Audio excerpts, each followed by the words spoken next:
வாகனவியல் தமிழ்.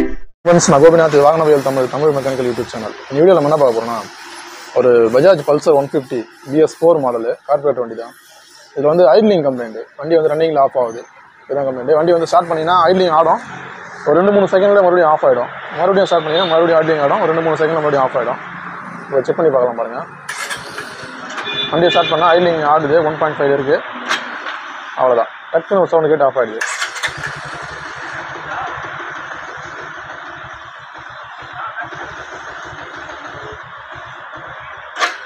அவ்வளோதான். ஐட்லிங் வந்து ஸ்டேபிளாக இல்லை, ஆஃப் ஆகிடுது. இதுதான் கம்ப்ளைண்ட்டு. இது வந்து வண்டி வந்து அரக்கோணத்துலேருந்து வந்திருக்கு. அரக்கோணத்துலேருந்து நம்ம சேனல் பார்த்து நம்ம ரெடி பண்ணுறதா கொண்டு வந்திருக்காங்க. என்ன கம்ப்ளைண்ட்டு, இது எதனால் இது மாதிரி ஆஃப் ஆகுது, அது எப்படி சரி பண்ணுறோம்னு சொல்லிட்டு தான் பார்க்க போகிறோம். ஓகே ஃப்ரெண்ட்ஸ், வீடியோக்குள்ள போகலாம். இப்போ பார்த்தீங்கன்னா நம்ம வந்து ப்ராப்ளத்தை கண்டுபிடிச்சி சால்வ் பண்ணியிருக்கோம். இப்போ நான் ஸ்டார்ட் பண்ணுற பாருங்க, ஐட்லிங் எப்படி ஆகுதுன்னு பார்க்கலாம். கரெக்டாக அந்த 1.5 ஷார்ப்பாக நிற்கிது பாருங்கள். கொஞ்சம் கூட ஏற்ற இருக்கும்ல, கரெக்டாக 1.5ல் ஷார்ப்பாக நிற்கிது. வண்டியும் ஐட்லிங் கரெக்டாக இருக்குது. வண்டி ஆஃப் ஆகலை. இது வந்து நிறைய இடத்துல விட்டு கார்பரேட் க்ளீன் பண்ணியிருக்காங்க. ஸ்பார்க் ப்ளக்லாம் மாற்றிருக்காங்க. ஏர் ஃபில்டர்லாம் நீங்களே பார்த்தீங்களா, நல்லா தான் இருக்குது. இவ்வளோ பண்ணியும் அது வந்து ஐட்லிங் வந்து ஆஃப் ஆகிட்டு தான் இருந்திருக்கு. என்ன கம்ப்ளைண்ட் சொல்லிட்டு பார்த்தீங்கன்னா, நம்ம வந்து எலக்ட்ரிக்கல் கம்ப்ளைண்ட் தான் இல்லை, அதாவது காயில் தான் கம்ப்ளைண்ட் இல்லை. இப்போ ரேஸ் பண்ணுற பாருங்க, இது பக்காவாக ரைஸ் ஆகும்.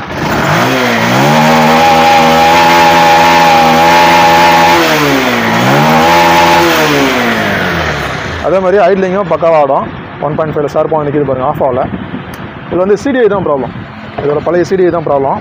இந்த க்ரீன் கலர் சாக்கெட் BS4 வண்டிங்களில் மேக்ஸிமம் சிடிஐ தான் நிறைய கம்ப்ளைண்ட் வரும். வண்டி ஸ்டார்டிங் ட்ரபிள் வரும், பிக்கப் கம்ப்ளைண்ட் வரும், ஐட்லிங் கம்ப்ளைண்ட் வரும், மைலேஜ் ட்ராப் ஆகும்.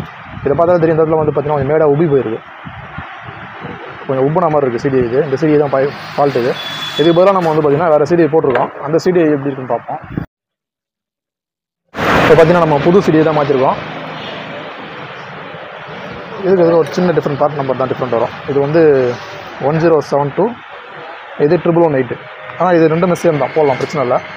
இப்போ இந்த சிடிஐ போட்டால் என்ன ஆகுதுன்னு பாருங்கள். பழைய சிடிஐ போடுறேன்.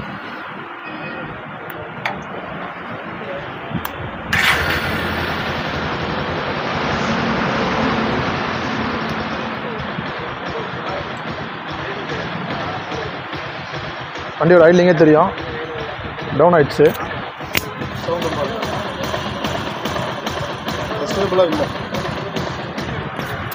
ஆஃப் பண்ணிட்டு ஸ்டார்ட் பண்ணுறேன். 1.5 இருக்குது. இப்போ பார்த்தீங்கன்னா 1.5 இருக்குது, ஆஃப் ஆகிடுச்சு. மறுபடியும் ஸ்டார்ட் பண்ணுறேன். இப்போ 1லே தான் ஆடிட்டுருக்கு. ஆனால் வந்து விட்டு விட்டு ஆடுது. ஆஃப் ஆகிடுச்சு. மறுபடியும் ஸ்டார்ட் பண்ணுற மாதிரிங்க. 1.5 போயிட்டு டவுன் ஆகிட்டு 1க்கு வருது. இன்ஜின் ஐட்லிங்கும் வந்து டங்குன்னு தான் ஆடுது.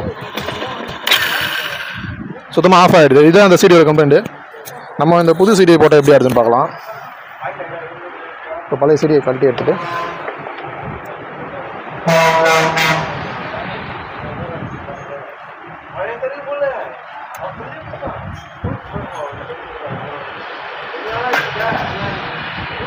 புது சிடியை போட்டிருக்கேன்.